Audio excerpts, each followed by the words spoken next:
তদন্ত করে দোষী ব্যক্তিদেরকে আইনের আওতায় এনে কঠোর শাস্তি নিশ্চিত করতে হবে। প্রীতির পরিবারকে যথোপযুক্ত আর্থিক ক্ষতিপূরণ প্রদান করতে হবে, সেই সাথে তার পরিবারের নিরাপত্তা নিশ্চিত করার লক্ষ্যে সকল ব্যবস্থা গ্রহণ করতে হবে। শিশু গৃহ শ্রমিকরা অকালে প্রাণ দিচ্ছে। এই সকল বিষয় বিবেচনায় নিয়ে সরকার ও সংশ্লিষ্ট সকল কর্তৃপক্ষের কাছে নিম্নোক্ত সুনির্দিষ্ট দাবিগুলো তুলে ধরেছি। 1.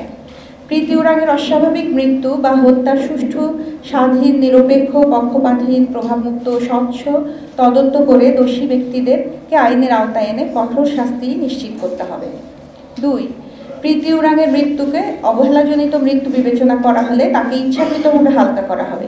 এ মামলা অবিলম্বে নারী ও শিশু নির্যাতন দমন আইনের আওতায় এনে নারী শিশু নির্যাতন ট্রাইব্যুনালে বিচার করতে হবে।